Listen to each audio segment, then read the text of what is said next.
Do you find yourself setting the same weight loss goal this year that you set last year? Have you found that you're able to make some progress with your weight loss, but you don't get and stay at your goal for any considerable time? Have you started to wonder if maybe the way that you're setting goals in the first place is setting you up for struggle, and that there's a different way that you can set goals to increase your likelihood of success? If you've wondered that, the answer is absolutely yes, and that's exactly what we're going to talk about in this video. Hello, my name is Concita Thomas. I'm a food and fitness strategist, and I help women over 40 lose 30 plus pounds without diets or excessive exercise. And guess what? They keep it off as well. And you probably guessed it by now, but a big part of how we're able to create that success is how we start.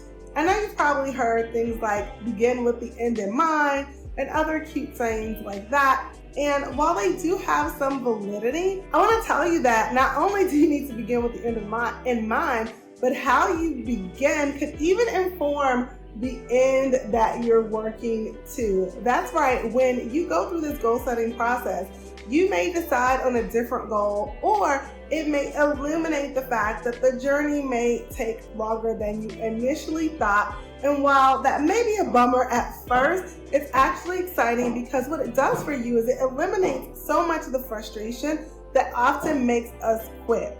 So let's jump into it. The first thing that you're going to do to set weight loss goals that increase your likelihood of success is you want to assess your current situation. That's right. It's not enough to decide that you want to lose 60 pounds in the next 6 months, or you want to lose 100 pounds this year. Those are all wishes and they are all nice, but whether or not you're going to be successful with that, especially in a sustainable way, really hinges on, first of all, where are you now? The same way that you would not get in a car and try and ride or drive yourself to Atlanta without first assessing, where am I? Am I west, north, or south of Atlanta? You don't want to do that with your weight loss journey either. So you want to assess your current performance. What are my current habits? What does my execution look like? Am I eating protein? Am I drinking water? Do I move daily or do I move sometimes? Am I engaged in intentional exercise? How often and how consistently? You want to look at all that plus more before you decide what the goal is. Because I'm sure you've heard that goals should be, they should be smart, they should be measurable, they should be all these things, and especially time bound. But where we get ourselves into trouble with that time bound, is we sometimes arbitrarily set how far we should be able to get in how much time without really taking stock of where we're starting from and whether or not that's realistic, but more importantly, how much effort it's going to take for us to hit that goal in that amount of time. And if you don't know all the things that you should be assessing about your current situation, if you're like, Concita, I know that right now I'm not eating right and I'm not moving, but I don't know the nuance of what I should be assessing about my current situation. We get all into that plus more in my new program, Right Step. So in Right Step, it is a 3-day masterclass. It is now on demand for sale on my website, and it walks you through what are the things that you need to be looking at. As a matter of fact, day 1 is all about assessments. Is that serious? Assessing your current situation is something that I do with my one-on-one clients and get it off, keep it off. But if this is something that you're looking to do for yourself in the new year, then I highly recommend that you check out the Right Step program, because it will help you get this very important part of goal setting right, and that is the assessment. The second thing that you want to do after you've assessed where you're starting from and you have a really, really good understanding of that is you want to set a habit-based goal. That's right. So many of us know exactly how much we want to lose by when. We know which closet in the back of the dress we can't wait to wear. And while all of that is good, those are outcomes. Those are things that we have indirect control over. Yes, our input is going to determine that output.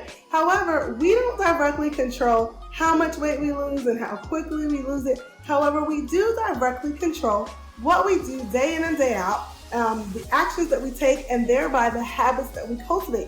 So the first thing that you want to do after you've assessed your situation and you know where you are is you want to set habit-based goals. This is something that I am a stickler for with myself. as well as with my clients. So, and get detailed, like how many hours do you want to sleep? How many steps do you want to get in a day? How many resistance training workouts do you want to get per week? How many, what is the volume of vegetables that you're eating? What about your protein? What does that look like? Did I say sleep? How much sleep do you want to get every night? That's a big one. So you set those habit-based goals. Here's the magic. That may not be exciting at first because we're focused on the outcome that we want to produce. However, what is exciting is that we have direct control over those things. If we intend to walk 7,500 steps per day and we set that as a goal, over the next 2 weeks, we have 100% control over whether or not we do that. So what starts to happen is we build up these micro wins along the way, and those micro wins are exactly the thing that's going to fuel the outcome that you're after. I've got more where that came from, but before I give you my next tip, I want to know, do you have a goal setting process that you follow when it comes to your weight loss? Do you simply set how much you want to lose and when? Do you just set how much you want to lose? I'm curious. Tell me in the comments below how you go about weight loss goal setting. The third and final step in setting up your weight loss goals so that you're much more likely to succeed is to set your expectations on how quickly you'll lose this weight based on real-time outcomes and feedback.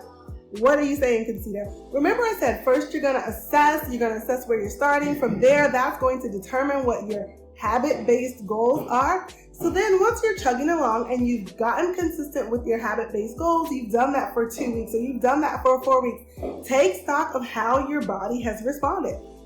Of 4 weeks of consistently hitting the goals that you set for yourself, the habit-based goals that you set for yourself, how much weight did you lose? How many inches did you lose off your waist or your hips? Which pair of slacks in the closet went from being tight to being suitable to wear in public? And that will inform how quickly your body is willing to change based on the actions that you're willing to take at the current metabolic state that you're in. Not based on what used to happen when you're 20. Remember, in our 40s and beyond, things are different. And so when we can set our expectations based on real-time outcomes, based on the actions that we're willing and able to take right now, not only are you much more likely to get results, you're much more likely to be encouraged rather than frustrated, and you're much more likely to keep going long enough to not only hit your goal, but to let your habits become a lifestyle that ensures that you're able to keep your results when you're done.